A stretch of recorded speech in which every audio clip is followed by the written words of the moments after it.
সোমবার দিনটা না আমি পুরোটাই ভেজ রাখি বাড়িতে।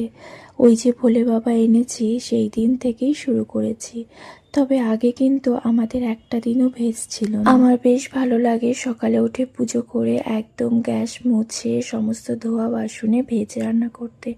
তবে আমার ছেলের ইদানিং একটু সমস্যা করছে, মানে ও না ভেজ ঠিক মতো খেতে পারে না। জানো তো আজকে না বেশ অনেকটা লেট হয়ে গেছে ঘুম থেকে উঠতে। কিছুদিন ধরে শরীরটা একটু খারাপ, ওই জন্য রাতে অ্যালার্জির ওষুধ খেতে হচ্ছে, যে কারণে ঘুমটা অনেক বেশি হচ্ছে। আর আমাদের বাড়িতে না আমি না উঠলে কেউই উঠবে না। আমি উঠে ফ্রেশ হয়ে তারপর কৌশিক আর ছেলেকে ডেকে তুলি। কালকে তো ছেলের স্কুলে অনুষ্ঠান হলো আর কোর্সেরও শেষ দিন ছিল, যে কারণে আজকে স্কুলটা ছুটিই ছিল।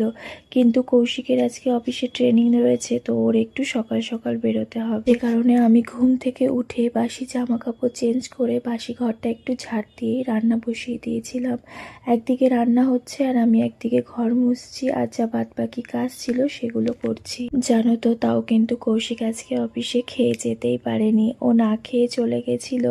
পরে এসে আবার খেয়ে তারপর অফিসে গেছে। আসলে এই অফিসটা না আমরা যে বিল্ডিংয়ে ভাড়া রয়েছি সেই বিল্ডিংয়ের ঠিক পেছন সাইডেই, তাই কৌশিকের কোনো সমস্যাই হয় না বাড়িতে এসে খেয়ে যেতে। ওই জন্য যদিও বা না খেয়ে চলে যায়, আমি ফোন করে দেওয়াতে ও আবার চলে আসে। কিন্তু জানো তো কৌশিক না এরকম না খেয়ে খুব কম দিন অফিসে গেছে। আমি ওর অফিসে যাওয়ার আগেই সকালে খাবারের মতো কিছু একটা করেই ফেলি। তবে আজকের দিনটা একটু অন্যরকম। আজকে অনেক লেট হয়ে গেছে রান্না করতে করতে। এই অফিসটায় যেহেতু কোয়ার্টার নেই, না হলে আমরা যখন বাঁকুড়া থাকতাম তখন আমরা কোয়ার্টারেই থাকতাম। যখন শুনলাম অফিসে কোয়ার্টার নেই তখনই সবাই মিলে ঠিক করেছিলাম যে অফিসের কাছাকাছি ঘর ভাড়া নেব, যে কারণে আমরা এত কাছে ঘর ভাড়া নিয়েছি।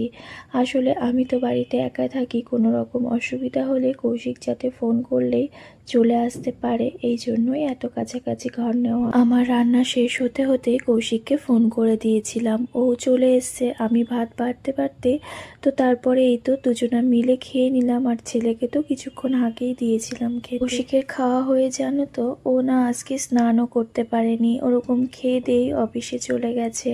মাঝে একবার এসে তারপর ও স্নান করেছে। আমারও আজকে সকালে স্নানটা হয়নি, আমি সমস্ত কাজ সেরে স্নান করে তারপর পুজো দেব।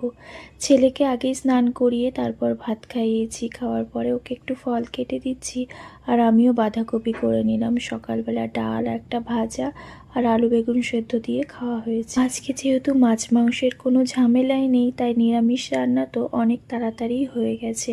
আর মাছ মাংস রাখলে আজকে না জানি কত বেলা অবধি আমাকে রান্নাঘর